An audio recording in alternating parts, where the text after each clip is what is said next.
Hello students, today we are start our lesson number 1, issue of share, part 2, secretarial practice. In the board exam, the weightage of this chapter is 11 marks.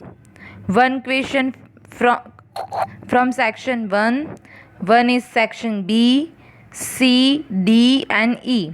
Total weightage of this chapter is 11 marks. In this chapter, we learn the procedure for share application, the procedure for share allotment, legal restriction and provision on share allotment, irregular and illegal share allotment, statement of share allotment, share sale, share call, share forfeiture, surrender of share, share dividend. Today we start from introduction. What is issue of share? The first question is what is share? Share is division of capital. The small part of capital is called a share. कोई company है जिसे capital raise करनी है अपनी या फिर capital collect करनी है, कोई बिजनेस को बिजनेस रन करने के लिए 2 करोड़ रुपीस की ज़रूरत है, पर इतना अमाउंट एक ही ओनर नहीं लगा सकता, तो वो क्या करेगा, ये पूरी कैपिटल अमाउंट को स्मॉल पार्ट में डिवाइड करेगा और जो जनरल पब्लिक है उसको शेयर यानी कि शेयर परचेज करने के लिए इनविटेशन देगा, और जो जनरल पब्लिक है वो ये शेयर को परचेज करेंगे तो वो भी कंपनी के ओनर बन सकते हैं, शेयर होल्डर्स बन सकते हैं. A public company invites the general public to subscribe to its share by investigation through a prospectus. जब भी शेयर इश्यू होते हैं तो फर्स्ट ऑफ ऑल प्रोस्पेक्टस के थ्रू ही इश्यू होते हैं. The company also issue securities through a private placement. In addition to this share are also issued by a company through a right share and bonus share. It is necessary for a company to fulfill the provision of Securities Contract Act 1956, the Companies Act 2013 and guidelines issued by Securities and Exchange Board of India. Under Securities and Exchange Board of Indian Act 1992, for a public issue of share and other securities in India, public company raise the share capital through. जो public company है वो अपने share को किस तरह raise कर capital को किस तरह रेज कर सकती है, तो for a public issue, right issue, bonus issue and private placement. Along with the initial public offer, existing shareholders can also offer part of their holdings to the general public through the prospectus. जो भी company के owners होते हैं वो prospectus issue करते हैं, means कि prospectus बनाते हैं, उसके थ्रू शेयर इश्यू करते हैं. The prospectus by taking a permission of board of director. जो बोर्ड ऑफ डायरेक्टर्स की मीटिंग होती है उसमें ये रिजोल्यूशन पास होता है कि हमें शेयर इश्यू करने हैं, उसी के बाद ही कंपनी शेयर इश्यू कर सकती है. और कंपनी को जो securities and exchange board of India means कि सेबी की गाइडलाइंस को फॉलो भी करना पड़ता है, और शेयर किसकी थ्रू वो लोग इश्यू कर सकते हैं, कौन से रूल्स उन्हें फॉलो करने पड़ेंगे, तो कंपनीज एक्ट 1956 जो प्रोविज़न्स है उसके अंदर वो सारी फॉलो करनी पड़ेगी. एंड द कंपनीज एक्ट 2013 की भी गाइडलाइंस उन्हें फॉलो करनी पड़ेगी. ये दोनों एक्ट के अकॉर्डिंग जो भी गाइडलाइंस है वो फॉलो करनी है, सेबी के रूल्स और रेगुलेशन भी फॉलो करने हैं उन्हें, उसके बाद कंपनी शेयर इश्यू कर सकती है. The company takes help of various intermediaries. जब शेयर इश्यू करते हैं तो जब कोई पॉपुलर कंपनी है उसे शेयर इश्यू करने के लिए ज़्यादा इंटरमीडियरीज की ज़रूरत नहीं पड़ती, लेकिन कोई न्यू कंपनी है, न्यू इन्वेंटर्स है, तो उनके शेयर जनरली जो जनरल पब्लिक है वो परचेज करने के लिए रेडी नहीं होती, तो उन्हें इंटरमीडियरीज की ज़रूरत पड़ती है. Company takes help of various intermediaries like lead manager, registrar and transfer agent, bankers to the issue, underwriters, depository, credit rating agency, etc. for a public issue. Next is the company secretary initiate the process of issuing securities with the help of these intermediaries by fulfill provision of privileging laws after obtaining the sanction of prospectus from SEBI. SEBI की guidelines को follow करना है, उसके बाद ही share issue करने हैं. और ये सारी जो शेयर इश्यू करने की प्रोसेस होती है वो कंपनी में कौन करता है, तो जो कंपनी सेक्रेटरी है वो ध्यान रखेंगे कि जब हम शेयर इश्यू कर रहे हैं तो सारे लॉज फॉलो हो रहे हैं या नहीं. तो ये सारे लॉज को फॉलो करवाने का काम कंपनी में कौन करता है, जो कंपनी का सेक्रेटरी होता है. The procedure of a public issue can be divided into two parts. First is procedure for share application and second is allotment of share. In this video, we discuss procedure of share application. Share application, the process for share application can be divided in the following stage. 4 stage में उसे divide किए हैं. First is opening of bank account. जब भी share issue करते हैं तो first of all हमारे पास बैंक अकाउंट होना चाहिए, डीमेट बैंक अकाउंट, यानी कि जो परचेज करता है वो डीमेट बैंक अकाउंट अपना ओपन करवाएगा. Receiving share application, classification of a share application, share allotment and statement of share allotment. ये 4 parts है procedure of share application. First is opening of bank account, second is receiving a share application, third is classification of a share application, and last is share allotment and statement of share allotment. We discussed first point, opening of bank account. Bankers to issue are appointed by a company to make all transactions related to issue of share. The company can open a current account in any bank for making transaction regarding the issue of share.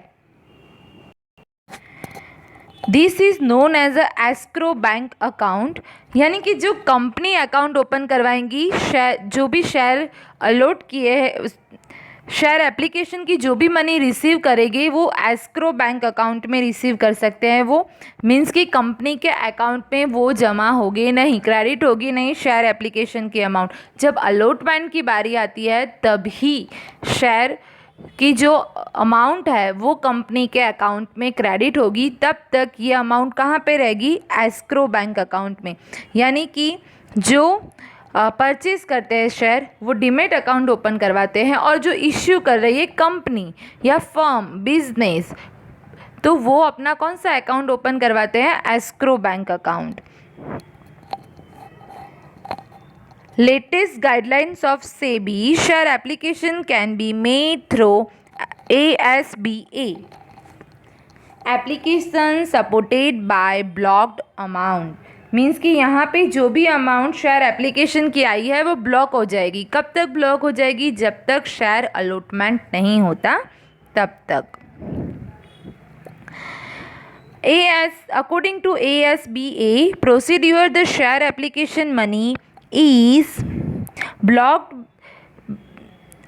the bank where the applicant holds his account.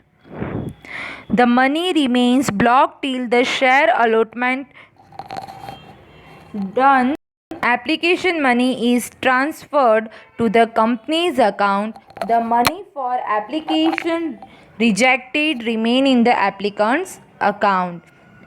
यानी कि ये जो भी money है, जो भी amount है, वो कब कंपनी के अकाउंट में क्रेडिट होगी, जब अलॉटमेंट होगा तब। दो बात को यहाँ पे याद रखना है कि जो शेयर परचेज करेगा वो डीमेट अकाउंट अपना ओपन करवाएगा, और जो शेयर इश्यू कर रहे हैं मीन्स कि कंपनी है, फर्म है, बिजनेस है, तो वो अपना कौन सा अकाउंट खुलवाएंगे, एस्क्रो बैंक अकाउंट।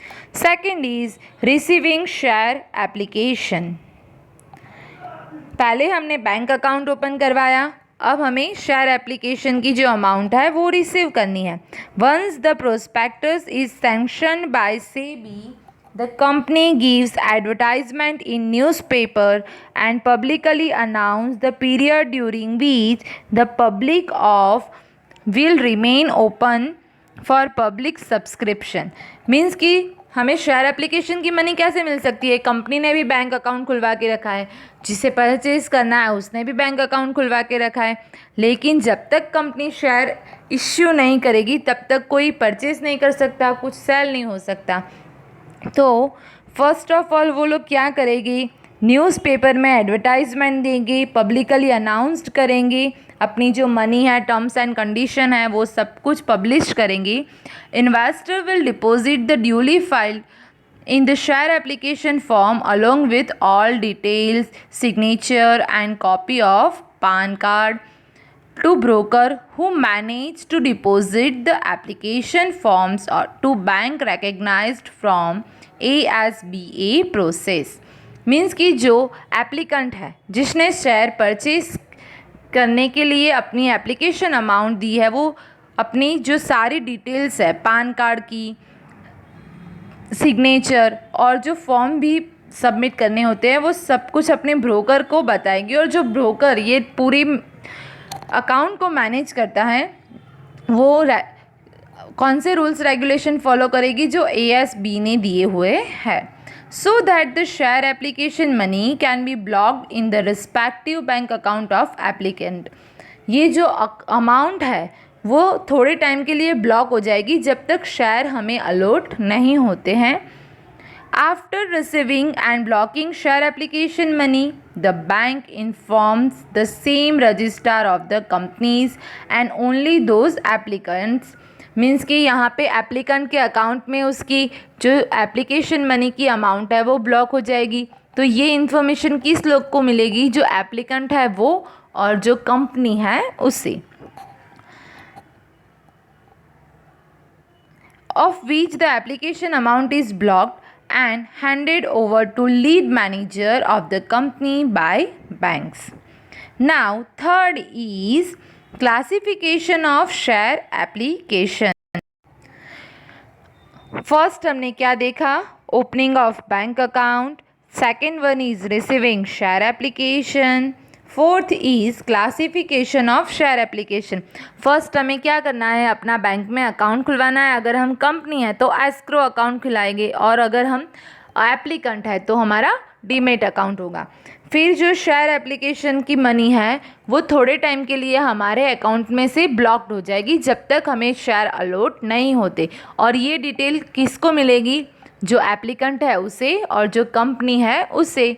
और जो एप्लीकेंट है उसे अपनी डिटेल्स प्रोवाइड करनी होगी, जैसे कि पैन कार्ड नंबर है, सिग्नेचर है, और जो भी फॉर्म फिलअप करने होते हैं वो सब कुछ यहाँ पे इसे फिल करना पड़ेगा। Now third one is classification of share application. A statement of share application is prepared after receiving the share applications. क्योंकि सिर्फ हम जो एप्लीकेंट है वो एक ही नहीं होगा, बहुत सारे लोगों ने ये शेयर के लिए अप्लाई किया होगा, तो सबके शेयर, सबको तो शेयर नहीं दे सकते। उसमें से जो कुछ एप्लीकेशंस होगी वही पास होगी, बाकी सारी रिजेक्ट हो जाएगी।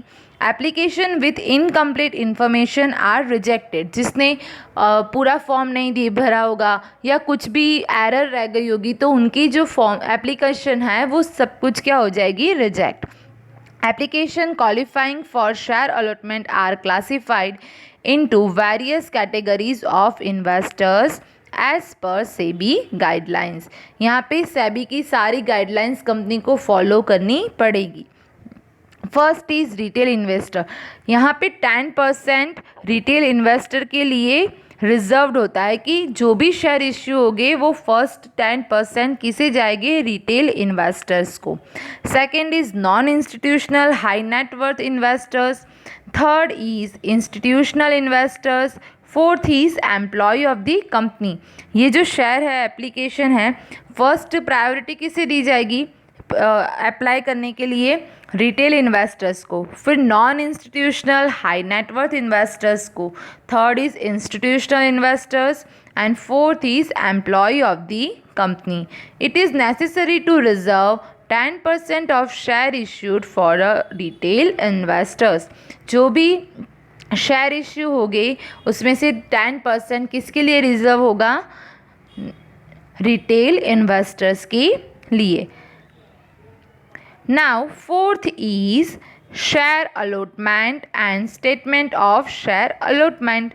हमने बैंक अकाउंट ओपन करवा लिया, एप्लीकेशन मनी रिसीव कर ली, क्लासिफिकेशन कर दिया शेयर का, उसके बाद हमें क्या करना है, शेयर को अलॉट करना है और उसका स्टेटमेंट है वो प्रोवाइड करना है।